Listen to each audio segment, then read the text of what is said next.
नमस्कार दोस्तों, आज हम बात करेंगे उस विषय पर जिसने देश का भविष्य अपने हाथों में सदियों से जकड़ रखा है। हम बात करेंगे अल्कोहल यानी शराब के बारे में, जो हिंदुस्तान को कैसे धीरे धीरे तबाही की ओर ले जा रही है। मतलब शराब हिंदुस्तान को किस तरह से बर्बाद कर रही है और कई हद तक कर भी चुकी है।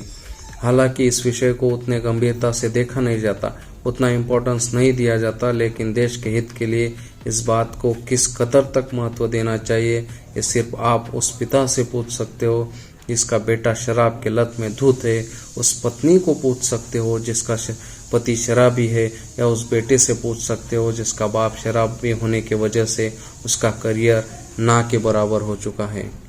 अगर ये बातें हम गहराई से समझ सके तो कुछ चंद लोगों का नुकसान हो जाएगा, लेकिन हमारे देश के कई अनगिनत लोगों के जीवन में उजाला आएगा। ये बात तो छोड़िए, लेकिन आप टीवी पर, मोबाइल पर एडवर्टाइजमेंट द्वारा देख सकते हैं इसे किस हद तक ग्लैमराइज किया गया है।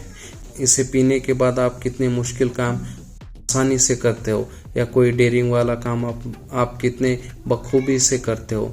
इस विज्ञापन के द्वारा आप शराब को गलत समझना ही छोड़ देते हो। आपको इस हद तक पट्टी पढ़ाई जाती है कि आप इसके दुष्परिणाम को भूलकर, या ये कितनी गलत चीज़ है ये सब भूलकर यही अपने दुनिया का अगर हिस्सा होता, जिंदगी कितनी खुश और रंगीन हो जाएगी, ऐसा सोचने पर आपको मजबूर किया जाता है। और ये करने वाले लोग कौन हैं?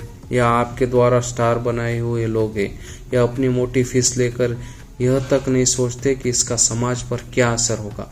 जो लोग इसका एक घूंट तक अपने शरीर के अंदर नहीं डालते, एक चावल का चम्मच भी एक्स्ट्रा नहीं खाते, इतने स्ट्रिक्ट डाइट फॉलो करने वाले लोग भी इसका कुछ पैसों के लिए बड़े शौक से विज्ञापन करते हैं। माना कि कुछ लोग हैं जिन्होंने इनका विरोध किया है, लेकिन कितने? बस महज कुछ उंगलियों पर गिने जाए उतने ही है। इस विषय के संबंध में जितना बोला जाए उतना कम है, क्योंकि हर गली में इसका पीड़ित उदाहरण है। किसी की हंसती खेलती जिंदगी शराब के वजह से तबाह हो गई। ना उस घर में अब शांति है, ना कोई सुख। या किसी घर का जवान बच्चा शराब के चलते किसी रोड एक्सीडेंट में मारा गया, या शराब के नशे में किसी से कोई गलत काम हो गया। शराब पीने वाला हो या उसके साथ रहने वाला हो, उन सभी पर इसका असर होता है। इतना होकर भी शराब पर पाबंदी क्यों नहीं आती? ये सवाल तो हर किसी के मन में होता ही होगा। लेकिन कुछ राज्य या स्टेट में यह पूरी तरह से इलीगल है, फिर भी चोरी छुपे इसका इस्तेमाल होता ही है। अगर कानूनन कहा जाए तो भारत जैसे देश में सिर्फ बिहार, गुजरात, मिजोरम और नागालैंड स्टेट ही है जहाँ शराब कानूनन बंद है, लेकिन सिर्फ कानूनन ही बंद है। बाकी आप समझ सकते हो और जानते ही हो असल में सच्चाई क्या होती है। कई सालों की बात की जाए तो शराब के इतिहास की तो लगभग हर धर्म या मजहब में इसका जिक्र है। किसी धर्म में इसके उपयोग की अनुमति है और किसी धर्म में नहीं, या एक सीमा तक इसके उपभोग की अनुमति है। लेकिन किसी भी धर्म में यह नहीं लिखा कि आपको इसकी लत या आदत पड़ जाए। शराब के कई नाम हैं, जैसे मदिरा, सोमरस, मद्य, सुरा, या अलग अलग नामों से इसे पहचाना जाता है। और इसे वैज्ञानिक दृष्टिकोण से देखा जाए तो इसका प्रमुख नाम इथेनॉल है, जिसमें कार्बन, हाइड्रोजन और ऑक्सीजन एक विशेष मात्रा में होती है। वैसे तो अल्कोहल की 3 मुख्य प्रकार होते हैं, मिथाइल, आइसोप्रोपाइल और इथाइल, लेकिन सिर्फ पीने लायक इथाइल ही है, बाकी सब ईंधन या अन्य कामों के लिए उपयोग में आती है। इथेनॉल जो पीने लायक है उसे ग्रेन अल्कोहल, इथाइल या अल्कोहल के नाम से जाना जाता है, और कई अलग अलग प्रक्रिया जैसे किण्वन यानी फर्मेंटेशन कर इसे बनाया जाता है। और इसमें पानी को और फल या वेजिटेबल्स को एक साथ ईस्ट या बैक्टीरिया के साथ मिक्स किया जाता है। इसमें अंगूर, सेब, गेहूँ, मक्का और कई फलों या अनाज का इस्तेमाल होता है। अल्कोहल मतलब इथेनॉल इतना घातक है, अगर कोई प्रक्रिया किए बिना अगर उसका सेवन करता है या किया जाता है तो इसे इस्तेमाल करने वाला कोमा में जा सकता है, और यहाँ तक कि उसकी मृत्यु भी हो सकती है। शराब का इस्तेमाल देखा जाए तो जहाँ का मौसम बर्फीला या ठंड का होता है वहाँ ज़्यादा इस्तेमाल होता है, और रेगिस्तान जैसे प्रदेश में कम होता है। शराब पीने वाले सबसे बड़े देशों को देखा जाए तो 1 नंबर पर जर्मनी आता है, 2 नंबर पर लिथुआनिया का स्थान आता है, 3 नंबर पर आयरलैंड आता है। अगर 4 नंबर पर देखा जाए तो स्पेन का नंबर आता है। 5 नंबर पर युगांडा जैसा गरीब देश, 6 नंबर पर बल्गारिया, 7 नंबर पर लग्जमबर्ग और 8 नंबर पर रोमानिया जैसे देश हैं। अगर सबसे कम शराब पीने वालों देशों के बारे में देखा जाए तो ये अच्छी बात है। उसमें पहले नंबर पर आता है ताजिकिस्तान, 2 नंबर पर आता है अजरबैजान, 3 नंबर पर टर्की, 4 नंबर पर उज़्बेकिस्तान, 5 नंबर पर तुर्कमेनिस्तान, 6 नंबर पर इजराइल, 7 नंबर पर आर्मेनिया, 8 नंबर पर कजाकिस्तान और 9वें नंबर पर अल्बानिया का नंबर आता है। ये तो दुनिया का हुआ। अगर हिंदुस्तान की बात की जाए, अगर यहाँ की बात की जाए, जो national family health survey number 5 है, उसके हिसाब से एक औसत या एवरेज निकाला जाए तो 1.3% हिंदुस्तान की महिला शराब पीती है और औसतन 18.8% पुरुष शराब का सेवन करते हैं। जिसमें जो 7 सिस्टर स्टेट है उसमें ही ज़्यादा महिला शराब का सेवन करते हैं। शराब पीना उनका कल्चरल पार्ट का हिस्सा भी है। वहाँ के लोग बहुत से त्योहारों पर शराब का सेवन करते हैं। हमारे यहाँ होली या अमावस्या पर शराब पीते हैं, लेकिन उसमें कोई धर्म का आधार नहीं। उसमें सिर्फ लोग मनोरंजन के लिए अपने धर्म का आधार लेते हैं, लेकिन उसमें धार्मिक आधार कोई नहीं। बच्चों के हिसाब से देखा जाए तो जो 15 साल के आगे है, 15 साल से बड़े हैं, 1 नंबर पर अरुणाचल प्रदेश आता है, जो 52.7% वहाँ के लोग शराब पीते हैं। मतलब आधे से ज़्यादा लोग वहाँ की शराब पीते हैं। बाद में 2 नंबर पर तेलंगाना आता है, जहाँ 43.3% लोग शराब पीते हैं। उसके बाद आता है सिक्किम, जहाँ के 39.8% लोग शराब पीते हैं। बाद में मणिपुर का नंबर है, जहाँ 37.5% लोग शराब पीते हैं और गोवा, जहाँ 36.9% लोग शराब पीते हैं।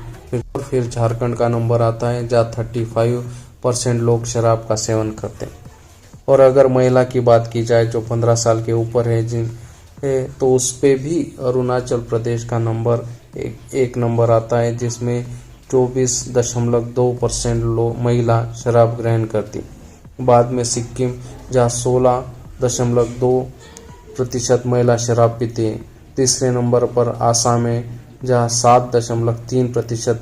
फिर तेलंगाना, जहाँ 6.7% और फिर त्रिपुरा, जहाँ 6.2 और बाद में झारखंड का नंबर आता है, जहाँ 6.1% महिला शराब का सेवन करती।